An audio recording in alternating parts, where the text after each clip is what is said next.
World news ರೀ ಇದು. World news ಈಚೆಗೆ ಬರುತ್ತೆ. ಒಬ್ಬರು ಇಬ್ಬರು ವಿಕ್ಟಿಮ್ಗಳಲ್ಲ ಇಲ್ಲಿ. ಒಬ್ಬರು ಇಬ್ಬರು ವಿಕ್ಟಿಮ್ಗಳಾಗಿದ್ರೆ ಏನಾದರೂ ಚರ್ಚೆ ಮಾಡ್ಬೋದಾಗಿತ್ತು. ವಿಕ್ಟಿಮ್ಗಳು ಯಾರು ಅನ್ನೋದಕ್ಕಿಂತ ಯಾತಕ್ಕೆ ಮಾಡಿದ್ರು ಅನ್ನೋದು ಭಾಳ ಮುಖ್ಯ. ಯಾವ ರೀತಿಯ ದುರ್ಬಳಕೆ ಇಲ್ಲ ಆಯಿತು ಅನ್ನೋದು ಭಾಳ ಮುಖ್ಯ. ವಿಕ್ಟಿಮ್ಗಳು ಪಾಪ ಬಡವರಿರ್ತಾರೆ,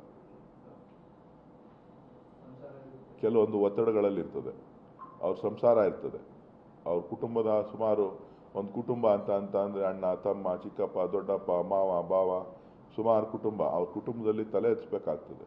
ಹಳ್ಳಿಗಳಲ್ಲಿ ತಲೆ ಎತ್ಕೊಂಡು ಓಡಾಡೋದು ಕಷ್ಟ ಆಗ್ತದೆ. ಗೊತ್ತಾಯ್ತಲ್ಲ? ನೀವು ಸಾಮಾಜಿಕವಾದಂಥ ಜೀವನವನ್ನು ಅಲ್ಲಿ ಸ್ಥಳದಲ್ಲಿ ನೀವು ಚಿಂತನೆಯನ್ನು ಮಾಡಬೇಕು. ನೀವೇನೇ ಮಾಡಬೇಕು ಹೇಳಿಕೆಗಳನ್ನು ಅಂತ ಅಂದ್ರೂ ಕೂಡ ಸಾಮಾಜಿಕವಾಗಿ ಅಲ್ಲಿ ಆಗ್ತಕ್ಕಂಥ ಒಂದು ವ್ಯತ್ಯಾಸಗಳಿದೆಯಲ್ಲ, ಪರಿಸ್ಥಿತಿ ಇದೆಯಲ್ಲ, ಅದು ಭಾಳ ಪ್ರಮುಖವಾಗ್ತದೆ ಒಂದು ಕುಟುಂಬಕ್ಕೆ, ಒಂದು ಹೆಣ್ಮಗಳಿಗೆ. ಅದು ಊಹೆಗೂ ಸಿಲುಕದೇ ಇರುವಂಥದ್ದು. ಸಂತ್ರಸ್ತೆಯರು ಯಾರಿದ್ದಾರೆ ಆ ಎಂಟೈರ್ ಫ್ಯಾಮಿಲಿ ತಲೆ ತಗ್ಸಿ ನಡಿಬೇಕಾಗ್ತದೆ. ಅವ್ರು ಕೂಲಿ ಮಾಡೋರಿರಲಿ, ಅವರು ಬೇರೆಯವ್ರು ಯಾರೇ ಇರಲಿ, ಅವ್ರಿಗೂ ಕೂಡ ಮಾನ ಮರ್ಯಾದೆ ಇರ್ತದೆ. ಇವ್ರಿಗೇನೋ ಮಾನ ಮರ್ಯಾದೆ